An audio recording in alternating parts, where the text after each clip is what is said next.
Son sourire et son nom connu dans le monde entier. Pourtant, ce que nous savions de Farrah Fawcett n'était qu'une infime partie de qui elle était vraiment.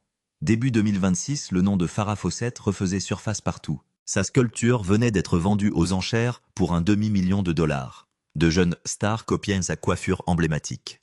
Je suis constamment surprise quand les gens me donnent des titres comme ça. Les salons de coiffure signalaient une hausse de 40% des demandes pour la Farrah Flip, mais ce n'était pas ce dont tout le monde parlait.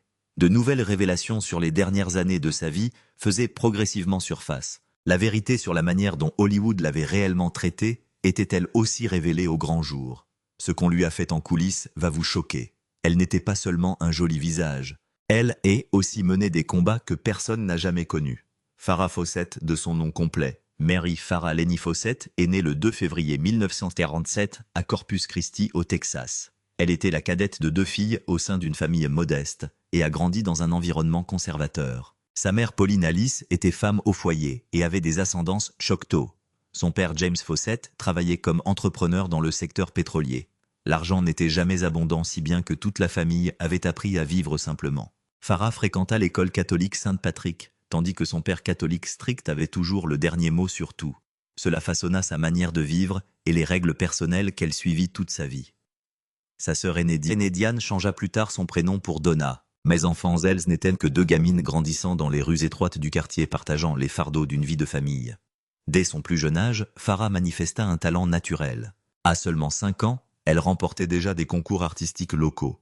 Elle dessinait et sculptait comme une adulte, comme si elle avait découvert une porte secrète. Cette passion pour la création artistique l'accompagna toute sa vie. En grandissant, elle se mêla à autre chose. Lorsqu'elle entra au lycée d'Abu-Biré à Corpus Christi, elle n'était pas seulement la fille capable de créer des œuvres d'art de ses mains, mais aussi celle qui attirait tous les regards dès qu'elle apparaissait. Durant ses 4 années de lycée, elle fut élue plus belle fille de l'établissement. Pas une fois ni deux, mais 4 années de suite. C'était extrêmement rare. Et cela façonna discrètement sa confiance en elle. 6 professeurs remarquèrent aussi sa discipline. Elle possédait une capacité de concentration remarquable, si bien que des années plus tard, une fois devenue célèbre, les gens se souvenaient encore avoir toujours perçu ce trait chez elle. En 1932, elle obtint une bourse de beauté pour l'Université du Texas à Austin. Elle y arriva avec l'intention d'étudier la microbiologie. C'était le plan initial. Elle vécut à la Mayfair House sur Pearl Street, rejoignit la sororité Delta, et tenta de s'adapter à la vie sur le campus. Mais la vie ne se déroule pas toujours comme prévu. Ses photographies continuaient d'attirer l'attention. Elle fut élue parmi les 10 plus belles étudiantes, et un attaché de presse d'Hollywood vit sa photo. Soudain, tout bascula dans une direction différente. À 18 ans, elle prit une décision qui stupéfia tout le monde chez elle. En 1900, elle abandonna l'université et déménagea à Los Angeles pour poursuivre une carrière d'actrice, emportant avec elle plus d'espoir que de certitude. Elle ne bénéficiait pas d'un fort soutien familial, seulement d'une puissante volonté intérieure et de la détermination de la suivre. Los Angeles ne l'accueillit pas à bras ouverts. La ville la mit d'abord à l'épreuve. Elle fut sans cesse rejetée par les bureaux de casting. Le travail se faisait rare, alors elle acceptait tout ce qu'elle pouvait trouver. Elle posa pour des publicités de shampoing, apparut dans des annonces imprimées et vécut simplement et avec prudence, tout en essayant de se faire remarquer. Puis en 1969, elle prit une décision audacieuse qui divisa rapidement l'opinion publique, posèrent nouée pour le magazine Esquire. Cela provoqua un immense tollé. Certaines y virent du courage, d'autres pensaient qu'elle détruisait sa propre carrière. Les réactions négatives furent si intenses qu'elle eut l'impression d'avoir peut-être perdu sa chance avant même d'avoir commencé. Pourtant, c'est précisément cette attention qui la rendit impossible à ignorer, et des portes autrefois fermées à double tour commencèrent à s'entr'ouvrir. Vers la même époque, ses cheveux devinrent partie intégrante de son histoire. Au début des années 1970, elle adopta une coiffure naturellement volumineuse, inspirée des vagues de l'océan qu'elle aimait depuis son enfance au Texas. Au départ, les professionnels du casting se montraient sceptiques. Miles la trouvait trop américaine, trop apprêtée et trop facile à cantonner à un seul type de rôle. Mais le monde se moquait de ses doutes. Son look devint rapidement un phénomène. Affichée Z Magazines se vendiraient à des millions d'exemplaires et sa coiffure devint une icône de toute une décennie. Ce qui avait d'abord semblé un problème finit par la rendre inoubliable. Mais sous tout ce glamour, Farrah restait une âme timide. Elle était pleinement consciente. Même alors que sa célébrité continuait de croître, ses parents voulaient toujours qu'elle rentre à la maison et renoncent aux rêves hollywoodiens qu'ils jugeaient risqués et étrangers à leur monde. En 1968, elle tenta même de quitter Hollywood pendant un temps, se rendant au Japon pour y travailler comme mannequin, dans l'espoir qu'un nouvel endroit lui ouvrirait de nouvelles opportunités. Cela lui apporta plutôt de la solitude et un choc culturel tout en lui enseignant le poids de la célébrité lorsqu'elle se trouvait loin de chez elle. Elle revint avec une perspective plus claire. Si elle devait poursuivre cette voie, elle le ferait à sa manière. Des retours à Los Angeles, le rythme de sa vie s'accéléra rapidement. À l'été 1968, en l'espace de 2 semaines seulement, elle signa avec une grande agence de mannequinat. À la fin de l'année, elle était apparue dans plus de 100 publicités télévisées, Max Factor Noxzema, une marque après l'autre. Les gens commencèrent à l'appeler « la fille d'à côté ». Mais même alors, il existait une ligne qu'elle ne franchirait jamais. Le magazine Playboy la sollicita suivi d'autres propositions accompagnées de sommes importantes. Elle refusa toutes ces offres. Ses managers exercèrent une pression considérable sur elle car à l'époque, poser nue était perçue comme un raccourci vers la célébrité rapide. Elle continua de dire non. Cette décision lui coûta du travail à court terme, mais elle l'aida aussi à se démarquer comme quelqu'un qui refusait de laisser l'industrie dicter entièrement son image. Ses premiers pas au cinéma eurent lieu en 1969 avec la comédie française « Un homme qui me plaît ». Claude Lelouch réalisa le film tourné aux États-Unis avec certaines scènes filmées à Old Tucson en Arizona. Le film sortit en France le 3 décembre 1969. Son rôle était très réduit, celui d'une simple étudiante sans dialogue. Mais cela lui permit de véritablement découvrir l'atmosphère d'un plateau de tournage et la pression de travailler sous les ordres d'un réalisateur. Zoa fut un début discret, mais un début tout de même. Puis en 1970, elle décrocha son premier rôle parlant dans Myra Breckinridge, incarnant Marianne, aux côtés de Raquel Welch. Le film était adapté du roman de Gore Vidal et suscita une vive controverse. Le tournage fut extrêmement chaotique et l'intrigue explicite. La production allait par la suite être davantage retenue pour son chaos que pour ses qualités cinématographiques. Des années plus tard, Farrah qualifia ce projet de plus sale film d'Hollywood. Elle estimait que son petit ami de l'époque, Lee Majors, l'avait poussé à y participer, et pensait que ce film l'avait hantée d'une manière qu'elle n'avait jamais désirée. Le film fut un échec au box-office, mais il contribua aussi à faire connaître son nom plus largement. La célébrité naît parfois même d'un travail difficile. Entre 1968 et 1970, elle décrocha des rôles d'invitée dans des séries comme The Flying Nun et Mayberry RFD. Les rôles étaient modestes mais le public l'adorait. Pourtant, derrière la caméra, le même schéma se répétait sans cesse. Ses dialogues étaient souvent réécrits pour mettre en avant son apparence plutôt que son talent d'actrice, la laissant se sentir contrainte. Elle se sentait diminuée. Cette frustration donna peu à peu naissance à un nouveau désir. Elle voulait des rôles avec davantage de profondeur, des rôles où elle pourrait prouver qu'elle était bien plus qu'un joli visage. Sa vie personnelle évoluait elle aussi à un rythme effréné. En 1968, elle rencontra Lee Majors sur le tournage d'un film italien. Leur romance s'enflamma rapidement et devint un sujet majeur pour les médias. Cela contribua à accroître sa notoriété, mais engendra aussi une pression. Certains rapportaient que Majors souhaitait qu'elle abandonne le mannequinat pour se concentrer uniquement sur lui et leur relation. Leurs amis remarquaient le contrôle dissimulé sous des dehors charmants. Farrah refusa de céder et continua de travailler. Cette pression allait cependant créer des fissures qui ne cesseraient de s'élargir avec le temps. Puis 1972 arriva tel un coup de tonnerre. Farrah publia son affiche en maillot de bain rouge, photographiée par Bruce McBroom, qui devint instantanément un phénomène. Plus de 12 millions d'exemplaires furent vendus, en faisant l'affiche la plus vendue de l'histoire américaine. À un moment, plus de 6 millions d'exemplaires furent vendus rien que la première année. L'image fit d'elle une icône culturelle du jour au lendemain. Mais tandis que le monde entier célébrait, elle se sentait mal à l'aise. Elle détestait être traitée comme un objet.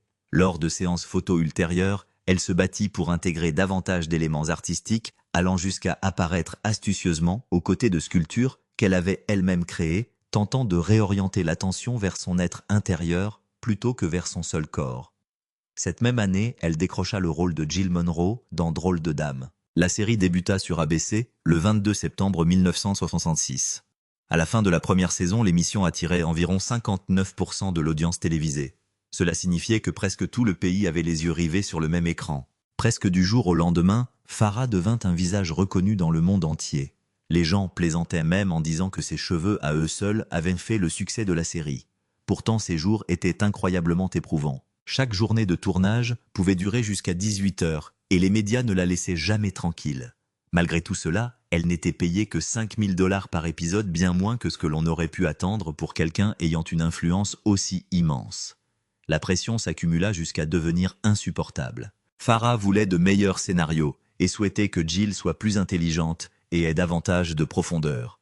Mais les producteurs se souciaient davantage de son image que de sa voix. À la maison, Lee Majors était jaloux de sa célébrité et leur dispute ne faisait qu'ajouter à la pression. À la fin de la première saison, elle décida qu'elle voulait partir. Ainsi, en 1977, après seulement 8 épisodes, elle quitta la série. Cette décision provoqua une onde de choc à Hollywood. Elle renonça à un contrat qui aurait pu lui rapporter environ 7 millions de $. Les producteurs tentèrent de la retenir en augmentant son salaire à 10 000 $ par épisode, mais elle refusa malgré tout. Elle avait un tout autre calcul en tête. La seule affiche lui avait rapporté environ 400 000 $ de droits cette année-là, plus que son salaire pour une saison entière. Elle réclama 10% des bénéfices sur les ventes de produits dérivés au lieu des 2% qu'elle recevait. Ils refusèrent. Les producteurs ripostèrent alors violemment avec un procès de 13 millions de $ et des pressions visant à la faire mettre sur liste noire. Le litige fut long après et se joua en public. Finalement, les deux parties parvinrent à un accord. Elle revint pour Six Apparitions en tant qu'invitée, mais le mal était déjà fait. L'industrie du divertissement n'appréciait pas les stars qui osaient défier son pouvoir. Farrah paya ce courage par des années de mise à l'écart. Pourtant, sa position changea tout. Elle démontra que même les plus grandes stars pouvaient être exploitées et souligna l'importance pour les acteurs de se battre pour les droits sur leur propre image. À la fin de 1977, son visage était partout. Des boîtes à repas et jeux de société aux poupées et à d'innombrables autres produits, des millions de dollars affluèrent dans les poches de son entourage. Farrah Fawcett apparut dans L'Âge de cristal en 1976, peu après être devenue célèbre grâce à Drôle de Dame. Mais lorsqu'elle apparut dans le rôle de Jessica, le public sentit que quelque chose clochait. On s'attendait à retrouver l'étincelle qu'on lui connaissait à la télévision. Au lieu de cela, ce qu'on vit paraissait terne et plutôt raide. Le film était visuellement spectaculaire avec des décors élaborés et l'attrait brillant de la science-fiction, est sorti le 23 juin 1976 avec des stars comme Michael York et Jenny Agutter portant le récit. Bien qu'il ait rapporté 25 millions de $ au box-office, les critiques pointaient sans cesse du doigt Farrah. Selon eux, elle était le maillon le plus faible du film. Elle avait accepté le rôle à la hâte, avec presque aucun temps de préparation, et cela se ressentait clairement. Pour la première fois depuis qu'elle était devenue célèbre, elle trébucha en pleine lumière publique. Vint ensuite Quelqu'un a tué son mari en 1970. Le film devait être un thriller mystérieux, mais il finit par devenir un objet de moquerie.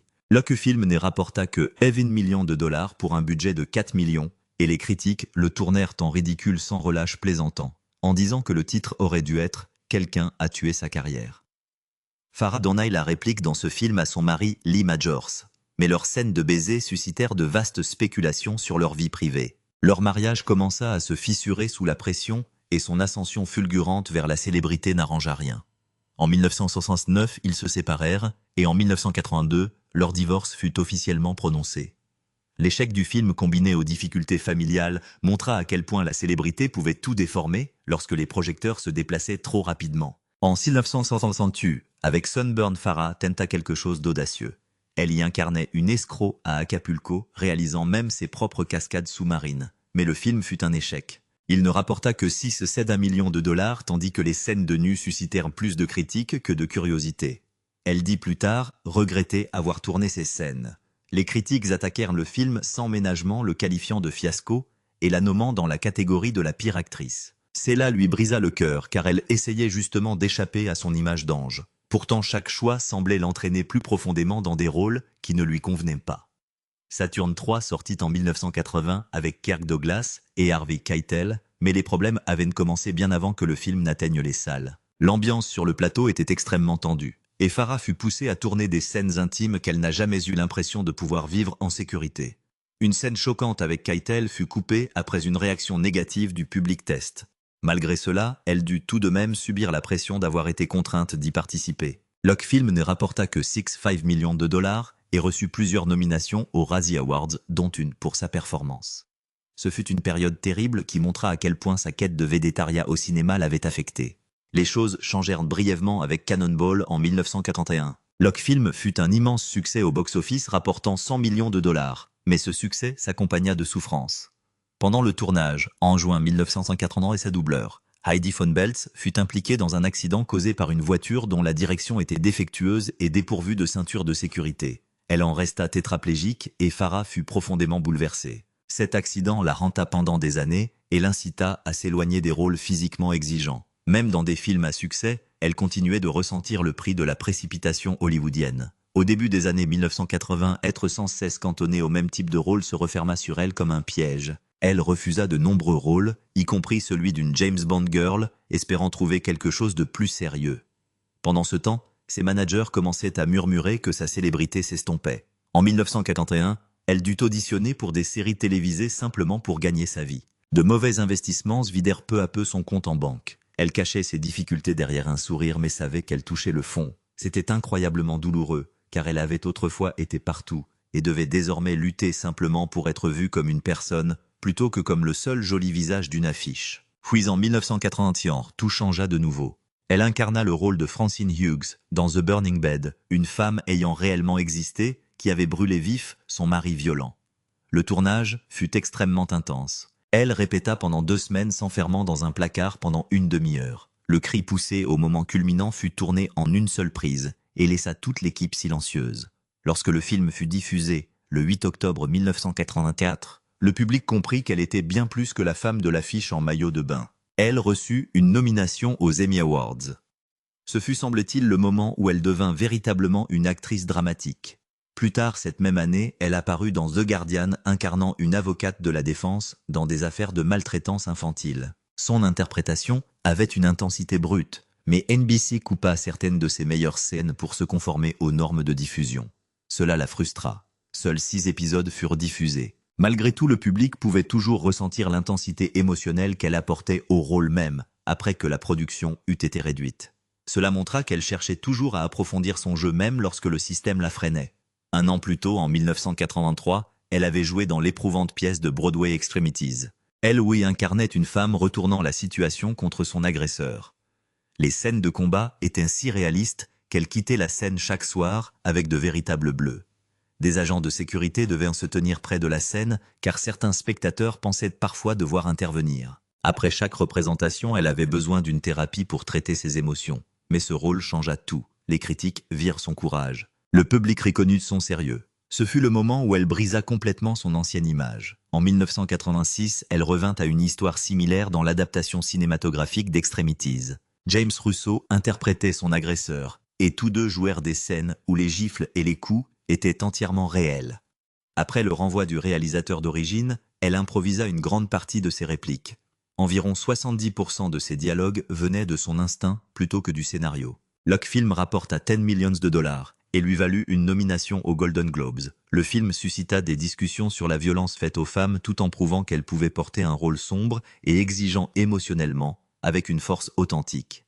Small Sacrifices en 1989 la mena encore plus loin. Elle incarnait Diane Downs, une mère qui avait tiré sur ses propres enfants en 1983. Farah étudia les dossiers judiciaires et les images d'actualité pour créer une performance glaçante qui lui valut une nouvelle nomination aux Emmy Awards. On débattit de l'éthique consistant à incarner une criminelle ayant réellement existé, mais personne ne remit en question son talent. Elle avait prouvé à quel point elle avait progressé depuis ses débuts, à l'époque où les critiques qualifiaient son jeu de rigide. Elle était désormais devenue capable de porter un film entier sur ses épaules. En 1991, elle donna la réplique à Ryan O'Neal dans Good Sports. Mais en coulisses et les choses se dégradèrent une fois de plus. L'alcoolisme d'O'Neal contraignit à réécrire les scénarios et à retarder les plannings de tournage. Seuls 17 épisodes furent diffusés. Farah devait souvent improviser durant les scènes lorsqu'il n'était pas en état de jouer. La série ne dura qu'une seule saison, mais son professionnalisme impressionna tout son entourage. Elle continua d'avancer même lorsque tout le reste vacillait. Puis Ruby Cairo sortit en 1982. Elle y incarnait une veuve traquant la fortune secrète de son mari d'un pays à l'autre. Le film disposait d'un budget de 15 millions de dollars, mais n'en rapporta que 7 millions, entraînant une perte de 9 millions de dollars. Les critiques blâmèrent l'intrigue ainsi que son accent peu constant. Cet échec lui brisa le cœur. Elle s'éloigna un temps du métier d'actrice et se consacra entièrement à la sculpture, une passion qu'elle nourrissait discrètement depuis de nombreuses années. En 1981, elle surprit le monde de l'art, avec une exposition solo présentant 19 sculptures en bronze d'hommes nus. Certaines pièces étaient estimées jusqu'à 300 000 dollars et portaient des inscriptions gravées tels que Farah 7-9. Les critiques débattirent passionnément de ses œuvres. Certaines comparaient sa précision à celle de Rodin, tandis que d'autres n'y voyaient qu'un simple passe-temps de célébrité. Néanmoins, des collectionneurs achetèrent les pièces et elle continua d'avancer déterminée à être prise au sérieux dans ce nouvel univers. Cette même année, en 1997, elle donna la réplique à Robert Duval dans The Apostle tourné dans la Louisiane rurale. Il aimait improviser les scènes, tandis qu'elle préférait une préparation minutieuse, ce qui créa des tensions. En conséquence, la reprise de certaines scènes fut retardée. Elle rencontra même des difficultés financières en raison de son propre investissement dans le film. Malgré tout, le film reçut des éloges considérables pour son authenticité. Il montra aussi à quel point elle était prête à prendre des risques pour des rôles qui comptaient à ses yeux. En 1998, elle apparut brièvement dans le rôle de Robin Jones dans Ally McBeal. Ces scènes vives et pleines d'humour ravirent les fans grâce à des détails espiègles rappelant son passé d'ange. Elle ne resta pas toute une saison, préférant continuer à chercher des rôles plus profonds, comme celui qu'elle tint dans Hollywood Wives en 2003. Elle voulait de la complexité plutôt que du confort. Durant cette période, elle apparut dans The Cookout, en 2004, dans le rôle d'une femme fortunée de la haute société qui débarque à un barbecue. Le film disposait d'un budget de 16 millions de dollars, mais n'en rapporta que 12 millions. Les critiques lui donnèrent une note de 5% sur Rotten Tomatoes. On disait qu'Hollywood tout simplement ne voulait pas confier de rôle sérieux à des actrices plus âgées. Farah ressentit profondément le poids de cette réalité. Malgré tout, elle continua d'avancer. En 2006, elle laissa des caméras la suivre pour la série Chasing Farah. L'émission dévoilait son atelier d'artiste, sa solitude après sa séparation d'avec Ryan O'Neal et les moments discrets que la célébrité n'avait jamais permis au public de voir. Les audiences n'étaient pas élevées, mais son honnêteté attira malgré tout l'attention. Elle ne se cachait plus derrière une image parfaite. Elle voulait que les gens voient qui elle était réellement. Farrah Fawcett épousa Lee Majors le 28 juillet 1973. Toute la cérémonie semblait tout droit sortie d'un rêve dans l'enceinte du Biltmore Hotel. Elle aimait la culture indienne si bien que le mariage fut empli de couleurs de musique et de rituels qui rendaient le décor presque irréel. Les stars remplissèrent la salle tandis que les flashs crépitaient sans relâche. On les surnommait la royauté d'Hollywood, car leur histoire d'amour avait débuté en 1968 et s'était approfondie durant ses premières années. Pendant un temps, tout semblait stable, presque parfait. Mais dès 1979, les fissures étaient devenues trop grandes pour rester cachées. La célébrité de Lee, grâce à l'homme qui valait 3 milliards, entra en collision avec l'ascension de Farah dans Drôle de Dame. Sa jalousie devint de plus en plus intense. Il exigeait que le dîner soit servi à l'heure et l'enfermait à répétition hors de la maison. Le travail les éloignait tandis que leurs disputes les poussaient encore plus loin l'un de l'autre. En 1982, le mariage prit fin. Les fans eurent du mal à y croire car ils avaient autrefois semblé être un couple destiné à durer toujours. Après le divorce, Farah entra dans une autre tempête en tombant amoureuse de Ryan O'Neal en 1969. Leur romance s'enflamma intensément puis s'éteignit, pour se raviver encore sur près de 30 ans. Ils s'aimaient profondément, mais se disputaient aussi fréquemment, laissant leur relation dans une agitation constante. En 1985, leur fils Redmond naquit et les rapprocha. Cependant, la réputation d'infidélité de Ryan continua de le poursuivre. Farah finit par endurer une déchirure dévastatrice. Le jour de la Saint-Valentin 1997, elle se rendit sans prévenir chez Ryan à Malibu et le trouva avec une jeune actrice nommée Leslie Stephenson. Ryan paniqua tellement qu'il tenta d'enfiler son pantalon, mais réussit à mettre ses deux jambes dans la même jambe de pantalon. Pendant que Leslie se cachait sous les draps, Farah resta silencieuse. Un instant demanda son nom à Leslie puis quitta la pièce. Elle dit plus tard s'être sentie dévastée, mais pas surprise. Leur relation ne se remit jamais complètement. Cette même année, Farah décida qu'elle ne resterait plus silencieuse après avoir découvert qu'elle avait été payée moins qu'elle ne le méritait pour son rôle nommé aux Emmy Awards dans Small Sacrifices. En 1997, elle poursuivit sa propre société de production en justice et prouva devant les tribunaux que celle-ci lui devait davantage qu'elle ne lui avait versé. Elle gagna son procès et reçut 1,5 million de dollars. Hollywood ne savait pas comment réagir car les stars poursuivaient rarement leurs propres employeurs pour des questions de droit. Les gens se distancièrent peu à peu d'elle, certains discrètement, d'autres ouvertement. Mais en retour, elle gagna le respect pour avoir osé se battre pour sa propre valeur. Cela montrait qu'elle choisissait toujours l'équité plutôt que le confort. Cette force fut de nouveau mise à l'épreuve lorsque le producteur et réalisateur James Orr l'agressa lors d'une dispute en 1997. Selon les rapports, il lui aurait cogné la tête contre le sol la blessant. Orr fut arrêté et condamné. Farah témoigna devant le tribunal révélant avec quelle facilité des hommes puissants pouvaient user de leur position pour blesser des femmes. L'affaire attira l'attention de tout le pays et suscita de nouveaux débats sur la manière dont les femmes étaient traitées dans l'industrie du divertissement. Il y eut ensuite Greg Lott, une présence discrète dans sa vie, resté à l'écart des regards publics pendant des décennies.